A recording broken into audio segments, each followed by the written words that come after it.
Man, when you ask people what they think the best arc in One Piece is, they're probably gonna say something like Water 7, Enies Lobby, or Marineford. But when you ask me that question, I'm gonna say Sabaody Archipelago. Here's why.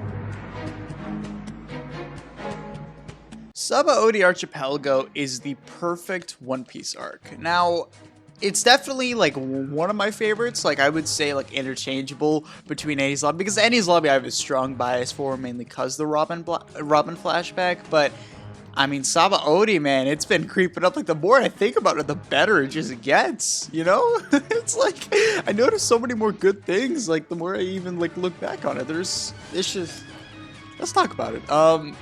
So Sabaody did so many things right within the short episode and chapter frame, I would say. It gave us a lot more world building, more insight on the lore, some great, like a great moment for the main characters, giving us a real, like actual sense of despair and threat.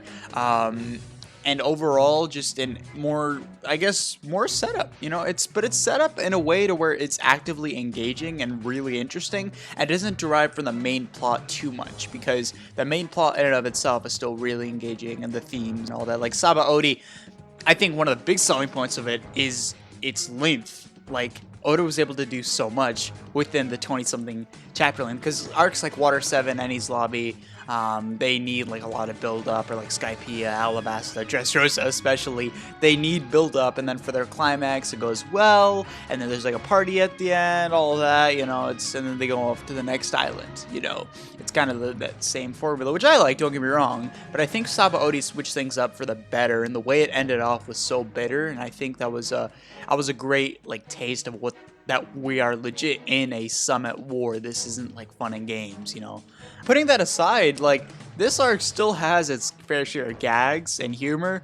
I think the beginning of this arc, while not as like I guess you could say strong as like the second and third act, I think it's still really funny. The stuff with Duval is absolutely hilarious.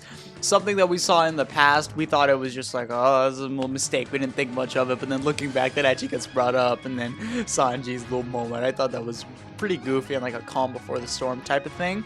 And like I think Kami's introduction is really nice, and the way she kind of leads them into Sabaody, which by the way is just a fantastically designed island. I think that's really unique. I mean, I think Skypiea is still Skypiea and Zoe are still probably like the best in terms of aesthetic and all that, but man, Sabadoody's really up there. Like, I think the bubbles bit's really nice. The colors look so great in the anime and in the colored manga too. And I mean, shoot, it's like, it starts off really, really nice. You begin to have a really fun time. You get some funny gags, some really likable, some characters just exploring the island, and then, you know, it kind of just goes downhill from there. I mean, not in quality sense, but in terms of things going well, because then you get stuff like Kizaru showing up to the island, the Supernovas actually being there, Luffy, you know, doing his thing where he gets into trouble, what's it, the Supernovas, there's the issue of, you know, the racism and all that, the Celestial Dragons, we see like one more side of it, so it isn't just like fishmen discriminate against humans, it's also kind of the other way around, so it isn't, you know, I think that gave us a lot more insight and set up things well for Fishman Island, which, I mean, y'all kind of already saw that arc. But no, like still on the topic of it, I also think adding in Rayleigh and Shaki were really great additions to the arc. And Shaki's role I didn't value as much because I'm like, oh yeah, cool, Rayleigh's wife, who also used to be a pirate. But then recently in the Reverie arc, we find out she has a connection to, or like she potentially has a connection to the rocks, which are, you know, we already saw that in the Reverie. Garp used to chase them down, some of the biggest threats that he's ever fought. They could potentially reserve that setup. Like, we didn't really realize it until now, but that was really, really creative, and I was like, wow. And then it's like, really, of course, the second-hand man to the Pirate King. You know, to the Pirate King, his character's really likable. He actually, like, almost, I wouldn't say almost, but, like, we had the option of actually learning, like, all the world secrets from Rayleigh, but we got a really nice moment from Luffy where he's like, nope, I don't want to find out any of that. I don't even care if the One Piece is real or fake. I want to experience the adventure, and it's like, that's our main character right there, just experiencing it with the adventure, and it kind of goes to show this is a pirate manga. but this, to me, and I think for a lot of other people, is an adventure shonen first and foremost. It really does feel like one. It lives up to it, and the pirate bit, I mean, it's not like a stereotypical pirate like manga. I'm not even too familiar with the pirate manga, so I can't comment too much there. I mean, you do have like some pirates that are kind of like what real pirates were like. The actual like killing people and being very violent, like Blackbeard and Kid and all that. And speaking of Kid, let's talk about the Supernovas, man. Supernovas, like they've really made their presence known. Their designs are so unique, so creative. I think they're all very different from one another. Not two of them look the same or is too similar or anything like that. I think each of them, or not each of them, because obviously like others have better roles than others, but like you already kind of felt like their general presence, like as a whole. Like Luffy, Kid, and Law, that's a really, really cool fight against all the Marines. And it's like, okay, if there were to be like a big three or like a top three of the Supernovas, it would probably be these guys, you know, leading the charge. And kind of, you know, maybe one is going to be like that, you know, Luffy, Kid, and Law at the front lines, and then all the other Supernovas behind, ready to take on Kaido. No, but, and it's also, you got little stuff like Aruj and X-Drake and all these others, and I thought it was great. And then the Supernovas, you know, they were fighting against a certain somebody who might just be one of the strongest characters, one of the strongest characters in the One Piece world. That's right, Kizaru. He made, oh my god, he was such an awesome part of the arc, you know. It's like, they just keep piling up on top of each other, and it's like, you have all these ideas, you're like, how did he manage to fit it without making it seem rushed? None of it seems rushed. Sabaody is so well paced. It, in my opinion, is probably one of the best paced arcs in One Piece. Like, Eddie's Lobby, Water 7, they had build-up, like, you know, 40-something episodes, a lot of build-up. I mean, the climax was very satisfying, but, you know, to actually get to it, you need to climb through a lot of episodes.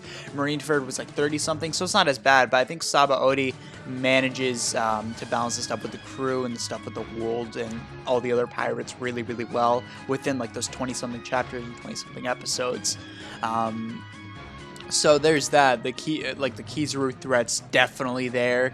You do, like, there's moments in the arc where, like, you're like, oh, things are going to be okay, right? And then it's like, oh no, the crew's like separated and all that. And even like Rayleigh, someone who's able to hold off Kizaru, that's nice and all, but what about all the pacifistas? They were barely able to defeat one, and now you're telling me there's all these other ones on the island?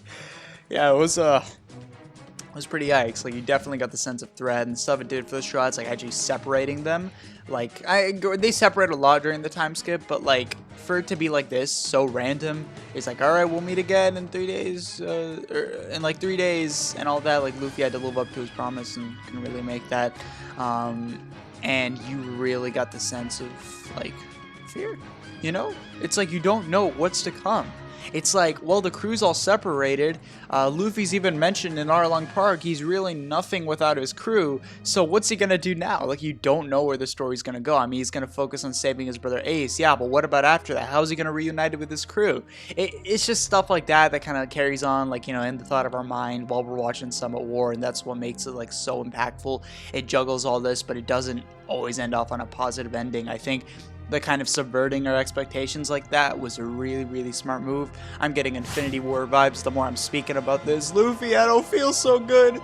No, but now one last thing I want to talk about is I think the colors are very nice in this arc too. Like the colors, the voice acting, the music. I mean, that's always something that's great in One Piece, but I think like especially in this arc, like it really, really looked good. It started, like the animation, like I noticed, like really, really stuck out to me, because like I think like the second half of the time skip is where I really started to like dig the anime like quite a bit, because in my opinion, like I think the peak of One Piece is the second half of the, did I say it's time skip? Second half of pre-time skip. There we go. So like everything from Water 7-ish to End of Marineford, I think that's the peak of it all. But you know, Sabaady's like kind of right there in the middle, and it in my opinion, is like a mountain. I mean, it feels weird saying that because it's like, oh, there was a massive decline. No, Marineford's still great. I think Amazon Lily's still great. Ample Down's still nice. But I would say like the peak of it all, in my opinion, was Sabaody, with Enies Lobby like being very close.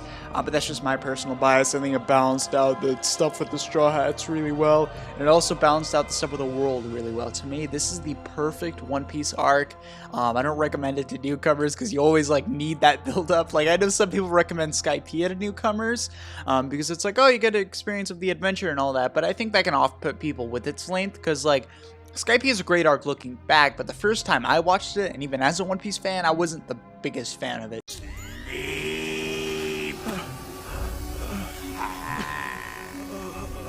So I also think with this one, you probably shouldn't watch it like before getting into One Piece. Like it's pretty great, but it's a lot more enjoyable when you have like the build up throughout the series, and you don't need build up within that set arc.